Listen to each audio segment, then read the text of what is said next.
mes cheveux sont naturels,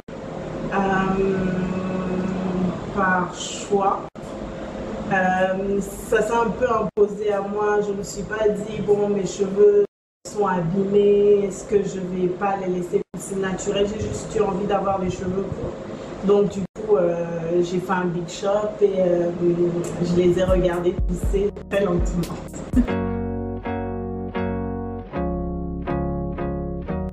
Je n'ai pas de routine spéciale. Toutes celles qui portent leurs cheveux crépus doivent, enfin, savent que c'est un peu en dents de scie. Il y a des fois où on est vraiment motivé, des fois où on n'est pas du tout. Lorsque je suis dans ma phase motivation, j'essaie de faire un co-wash par semaine, un shampoing par mois et de faire un masque toutes les 2 semaines. Lorsque je suis dans ma phase creuse, on va dire, je lave mes cheveux tous les 10 jours et un masque lorsque j'en ai envie.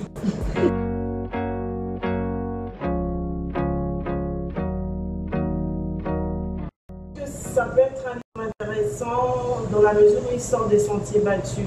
On a beaucoup vu de manuels sur le cheveu crépus qui expliquaient par exemple qu'il fallait les entretenir comme ci, qu'il fallait faire cela, que lorsqu'on a tel type de cheveux, il faut faire ça. Mais en fait, avoir un retour par des personnes qui ne sont pas professionnelles mais qui expliquent juste comment c'est difficile ou comment le chemin est intéressant ou pas pour certaines, peut permettre en fait d'apporter une réponse plus personnalisée, moins rhétorique, moins cadrée et du coup peut-être plus intéressante pour une réponse plus intéressante pour les personnes qui lisent le livre.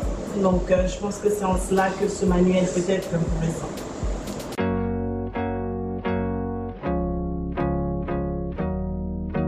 Je pense qu'il ne faut pas se leurrer, il ne faut pas mentir aux gens.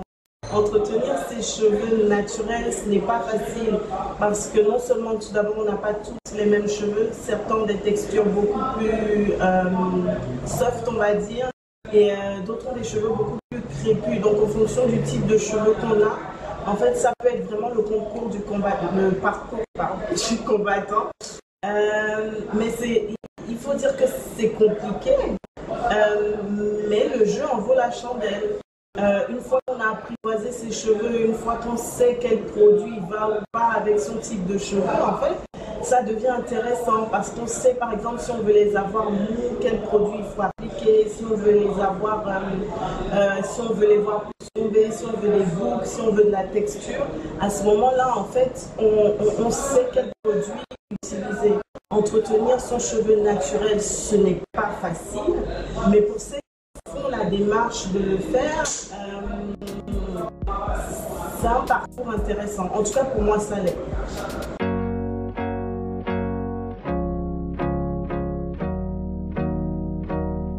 Mon sentiment à cet égard est mitigé, dans la mesure où en fonction en fait, des cultures et en fonction des pays où on se trouve, porter ses cheveux naturels ça peut être perçu différemment. Certes, en France, c'est plus facile parce qu'on est dans une société où la diversité est acceptée, entre guillemets.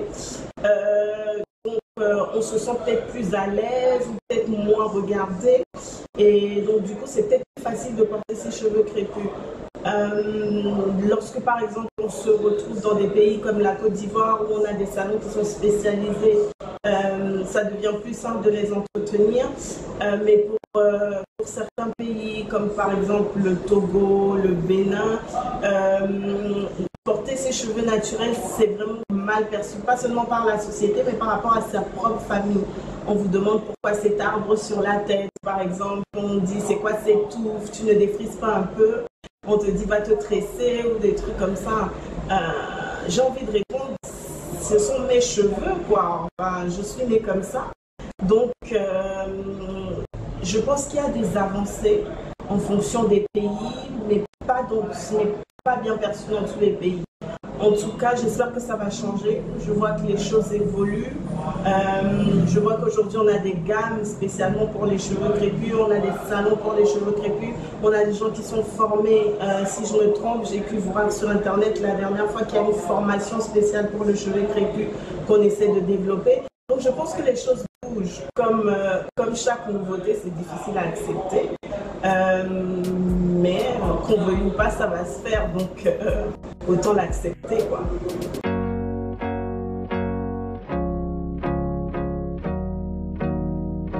Je pense que lorsqu'on porte ses cheveux naturels, en fait, on a tendance à les vouloir pousser, à vouloir les voir pousser très rapidement.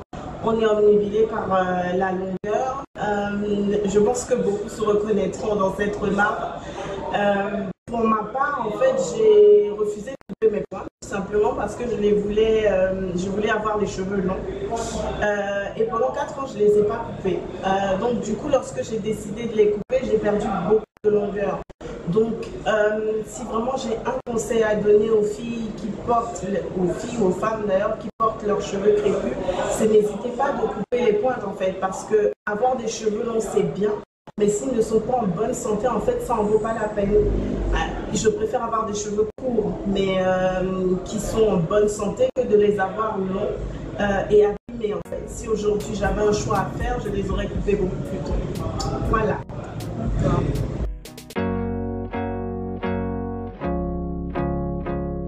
Je pense que le livre est une bonne initiative. J'ai hâte de voir ce que ça va donner. Voilà.